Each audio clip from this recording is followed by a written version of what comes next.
Doing Gets It Done, brought to you by Wells Fargo Bank, the bank of doing.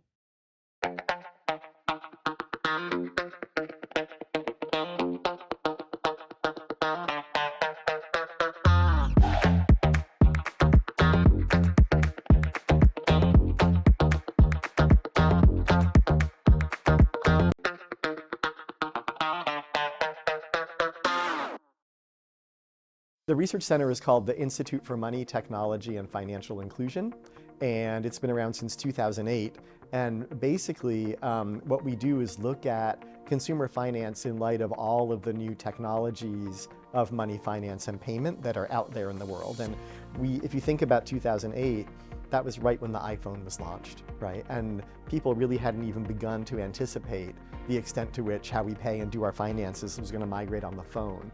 But things like that were already happening in parts of the world, especially, surprisingly, to many people in sub-Saharan Africa, where folks were using basic old Nokia phones to text money back and forth to themselves over the mobile network. And we started looking at that phenomenon and then kind of expanded over the years to encompass all forms of fintech and payment technology and how it was impacting everyday people and their lives and their aspirations and hopes and dreams. And of course, like the downside, right? All the bad things that start to happen once you're doing your money on multiple devices and you're not going to a bank teller anymore. All kinds of stuff can happen. The thing with all of our new technologies now is we're always connected, we're always online, we always have access to what's essentially a supercomputer, but in your pocket. And with that has come certain expectations, right? We want everything to be on demand, right? I want to be able to go on my phone and order something from Amazon and have it show up that afternoon. Similarly, I want to be able to go on my phone and look at my bank account, or Venmo you some money, right? Or check on my investments.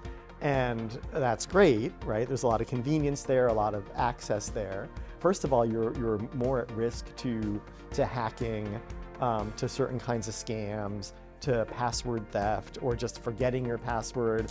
And so what do? You create a password that's password, or password 123, something like that. And so many people do that. And I don't mean to like make fun, but it's a real issue, right? The other thing is the speed with which we can do things now is such that we might do something and then regret it, right? So I might be on Instagram or TikTok and see an online vendor that's going to sell me something, right? And I'm like, oh, I want that, I need that, and I might just do it, right, without really thinking about it.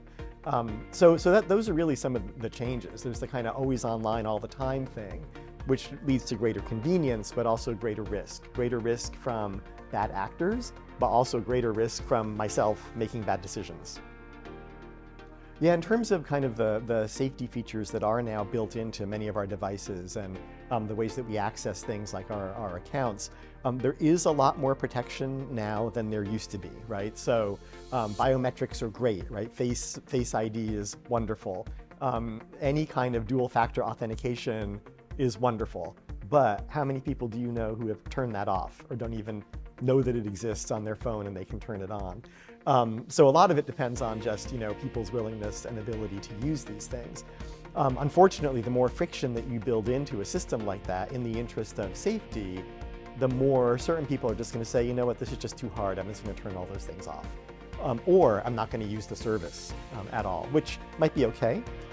But insofar as these services can provide accessibility for people, maybe it's a challenge for me to go to a bank branch or a credit union, and I need that accessibility of things on my phone. If there's too much friction built in, that's going to be another barrier.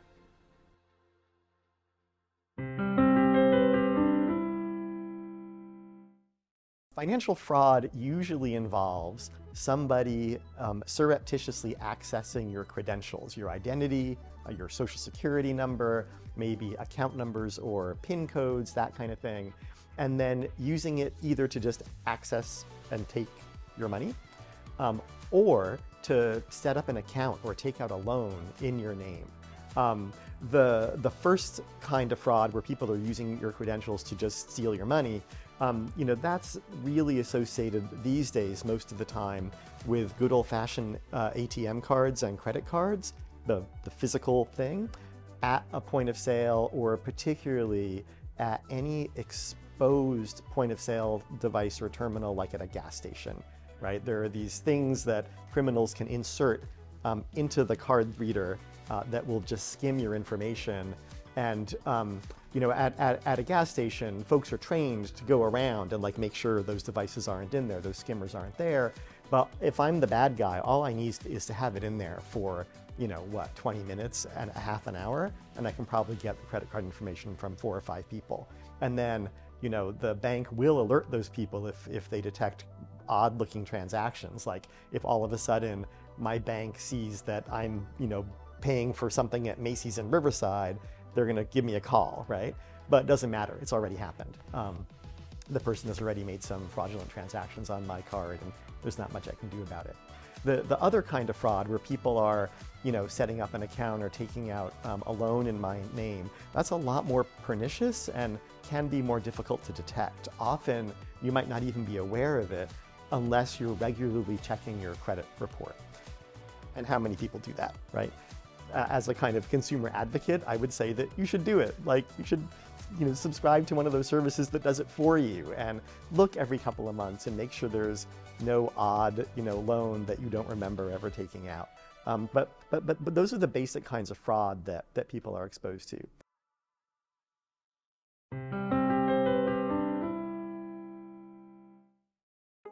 And scams are a little different, right? In a scam, it's not so much that they're trying to steal your information to get your money.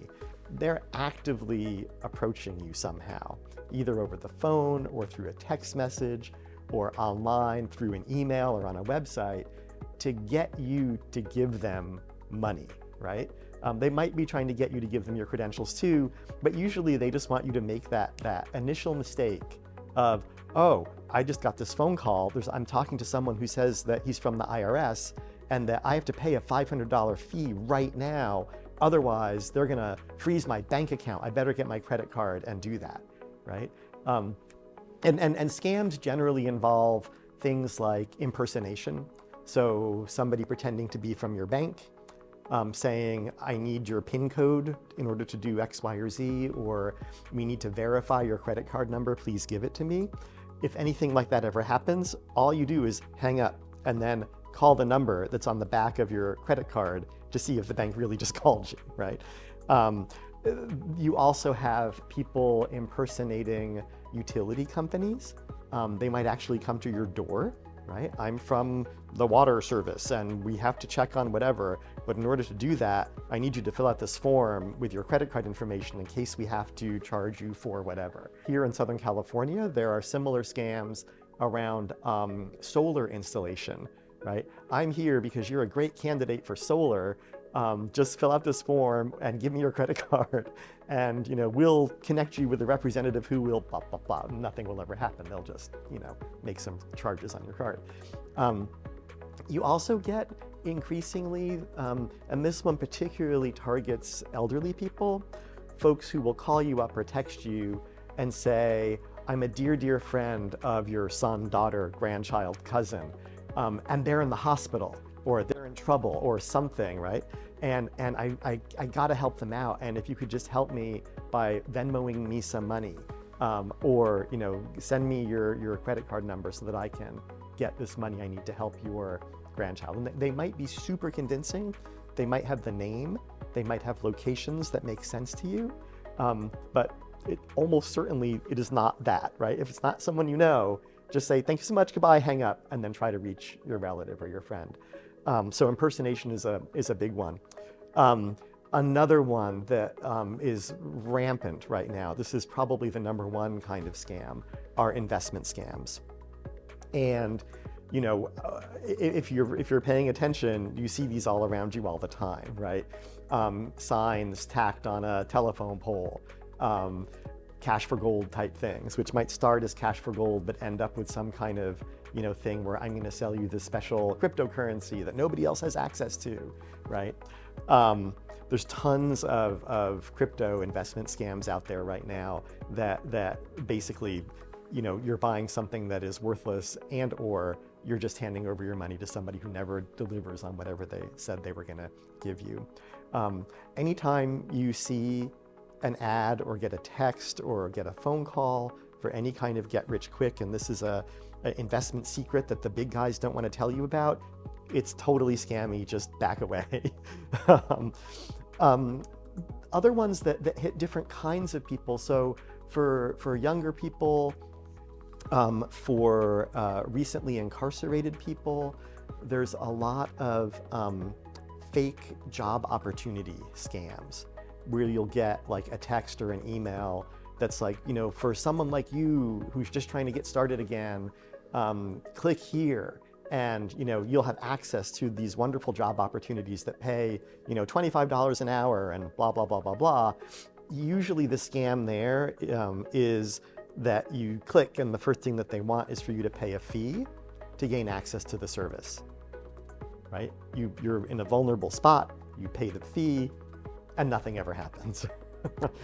A similar one that's also quite prevalent in Southern California are fake credit repair schemes. So again, right, you'll get a text or an email or a phone call saying, we know that you're in trouble, we can help people like you, blah, blah, blah, blah, blah.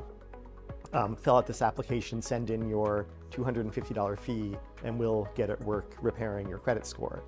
So you do all of that, and then nothing ever happens, right? Those are, I think, probably the most common things that we encounter here. There's a few other varieties of scams. There are a lot of benefit scams that target senior citizens and also veterans, where they're trying to get, often they're trying to get your credentials for, Medicare or for your veterans benefits. Other times they're offering you something that's like a supplement to your benefits that will help you do X, Y, or Z, and you can't refuse. If it seems like you can't refuse it, you should probably refuse it. Let me tell you about a study that we did. We just wrapped up a couple months ago, and the final report actually was just released yesterday. We did a study of financially vulnerable people in Orange and LA counties. Among other things, it involved a survey of about 1,300 people. They were all people whose household income was $100,000 or less, so on the lower end of the income distribution for this area. But instead of then sorting those people by just income, we sorted them by how financially vulnerable they were. So, you can be poor, but you can have a steady job that pays regularly, you can afford your rent, you can pay all your bills on time, right? That paints a picture of somebody who's relatively financially stable. You can make the same amount of money, but be missing your bill payments, missing your rent payments for all kinds of reasons having to do with, your life emergencies and so on. So we sorted them that way. And the folks who had that highest level of financial stability were targeted about the same rate as every other American, which is sort of about a third of Americans are subject to scams and frauds, which is high, right? They're about a third. But as you went down to the lowest level of financial stability, 50% of them were targeted by frauds and scams and had fallen victim to frauds and scams. So, the more precarious your position, the more likely you are to maybe believe, oh, this thing sounds too good to be true, but maybe this is my ticket out, or maybe this is the thing that I need that will help me. So we particularly see scams and frauds targeting and then succeeding with financially vulnerable people. We also see them among the elderly. The elderly are targeted primarily because that's where the wealth is, right? If I'm a criminal scammer and I want to make some real money, I don't want to target some kid who's going to buy a fake product on TikTok for $10. I'm going to target, somebody in an assisted living facility who I can get maybe $1,000 out of by doing something that's going to entrap them. And then again, the other very vulnerable communities that are frequently targeted are vets and recently incarcerated people. Again, because they're often trying to rebuild a life, and in some cases because information about them is available to scammers who would then target them. So there was just a new report that came out yesterday from the FBI that looked at the overall cost of this stuff to American society, and it's way up. It's $12.5 billion in fiscal 2023. That's a whole lot of money. The year before, it was around 8.8 billion. So just think about that jump, right? One thing that accounts for the jump is just the real explosion of crypto-related scams, right? Crypto's happening. I don't even know what the price of Bitcoin is today. It's gone way, way, way up. Everyone has fear of missing out and they want to jump in. They don't really know how, and then they'll see something online or get a text message, and there they go down the rabbit hole and lose, all their money. So that's one big thing. The other big thing that there's been a huge uptick in are scams against organizations and institutions, right? Not just going after people, but either through ransomware, where it's obvious, right? Like, we have locked down your entire system. You must now pay us whatever, $1 million, blah blah blah, or sort of more pernicious things of, fake insurance schemes for small business owners, or even fake payment service providers for small business owners, right? So I might have a contract with a payment service provider. I have an Ingenico terminal, whatever, that's what I use. And I get someone coming to my shop saying, I can do better than that. I can do it more cheaply. We'll collect data for you, on the transactions on your customers. And it will sound too good to be true, and it will be. You will hand them over a ton of money for a contract that is nothing. So some of the stuff to protect yourself is pretty basic. If you get a weird link in a text message promising something, don't click the link. If you are surfing online and again see an offer for something too good to be true, it's too good to be true. It's a really good idea to change your passwords. I know it's a pain, but it's a really good idea to change your passwords. It's a really good idea for your password not to be password, or to be 1234. There's an artist named Kate Bingaman-Burt who did this great project where she literally went around to people on the street, I think in Portland or Seattle, and was like, give me your passwords. And people did, right? And then she got like blotter paper that she put up on the wall and in little tiny handwriting wrote out all the passwords. So you can just look at all of these people's passwords. And it starts off with all the people whose passwords were password, right? So it's like, you just read the whole wall. It's like password, password, password, password, password, password, password. And then like password one, password one, password one, password two. So change your password. It's a really good idea to check your credit report every so often, make sure there's nothing weird going on there. The other thing is never, ever, ever, ever give away your bank information, your social security number, your PIN codes to someone who is not verified they are who you say they are. So many scams start out with a phone call that says, I'm from the IRS or I'm from Social Security and. The IRS and Social Security Administration will not call you on the phone ever. They will never, ever, ever do that. No matter how convincing they sound, it's not them. Just hang up, right? Or you'll get a call that seems like it's coming from your bank or credit union. Just hang up and then call your bank or credit union. If there's something real, you need to get a real person from the number that that's on the back of your credit card or on your bank statement. This one is a tough one, but another thing is you really shouldn't share your credentials with your family. Maybe your spouse, maybe like one kid, not all the kids, definitely not the third cousin, right? In the interviews that we did here in Southern California, there were so many heartbreaking stories of someone being defrauded by a relative, right? And it was the thing where they had given, the cousin the credit card number to do a transaction once for some reason, and then the cousin just kept that number and then bought a whole bunch of stuff online. So just be judicious in who you share your information with. And if you, print out that information and have it somewhere because you forget and you just want to have it in a physical form, lock it up, put it in a drawer with a key, put the key somewhere. The key doesn't have to be hidden, just stick it in a drawer in your desk across the way, but don't leave that kind of stuff out. Another thing, which I don't really know how many people do this anymore, but the whole thing that we used to do of paying a bill by writing a check and putting it in an envelope and then leaving it in your post box for the mail carrier to pick up is a huge no-no, because all I have to do is go down the neighborhood and see who's got stuff hanging out of their mailbox to be picked up, swipe it, And if I'm lucky, I'll get one of those bills that you have your check in. Once I have your check, I have all the information I need to get into your bank account. So don't do that. If you are shopping online, just make sure that it's from a reputable vendor, a reputable site. Look at reviews, Google around, right? See what else you can learn about this vendor to see if it's real or not. Another very common thing we found in our data here was younger people going on to sites, having seen ads on TikTok and just clicking through and getting to the thing and then buying the face cream or whatever. And it's just a totally fraudulent operation. So just take a minute, take a step back, breathe, and maybe don't make that hasty decision. So yeah, for those people who really just want to stay offline altogether, they don't want to put everything in their phone, they don't trust the computer, they don't trust the network, that's fine.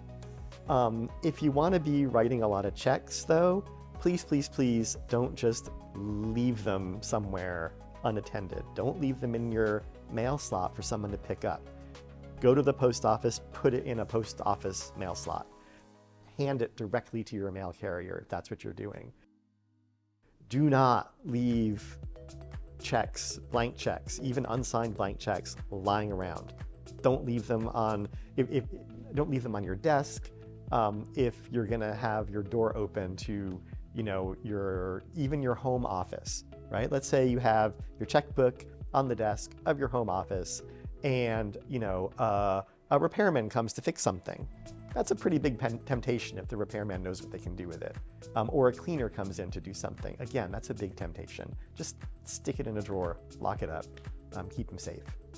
So if you have been victim of a scam and it involves your money, your bank account, your credit card, immediately call your bank or credit union and let them know what's been going on. In many cases, especially with credit card fraud, you're not going to be liable, and they probably will have already detected it anyway or had a question or it would have raised a flag. In many instances, depending on your bank or credit union, they might have already even tried to reach you, right?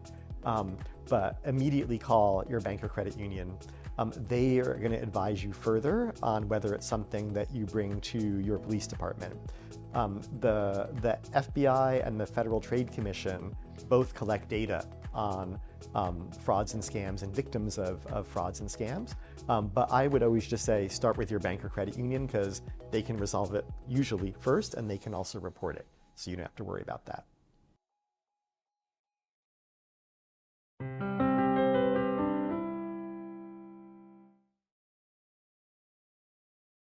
Research shows that financial literacy levels are low overall, and that many consumers are not prepared to make sound financial decisions. The impact of this on people's lives is profound. How then do we learn to afford our lives?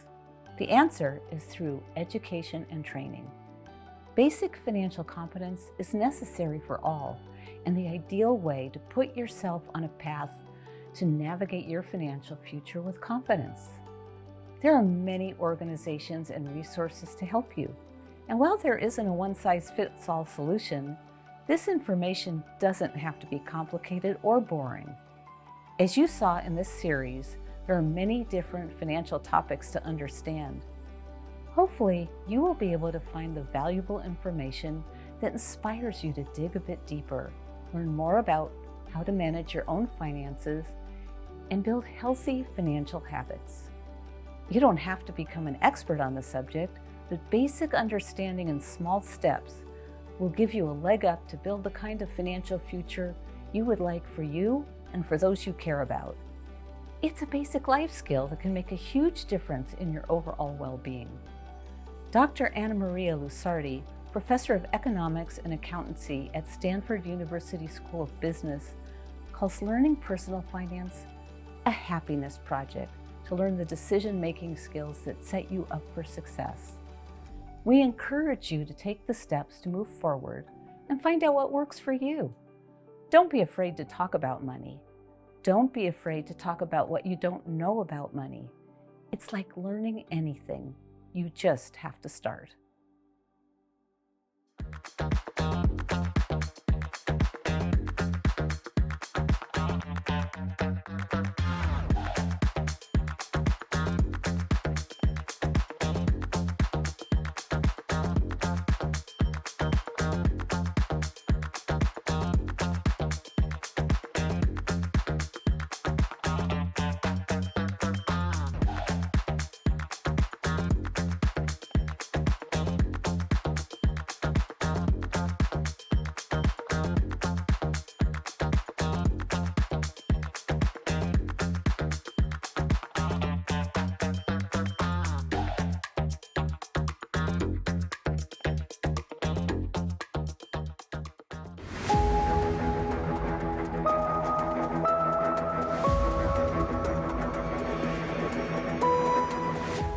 Santiago Canyon College is an innovative learning community in Orange, California, with more than 260 certificate and degree programs. Santiago Canyon College is a proud sponsor of community programming and OC World.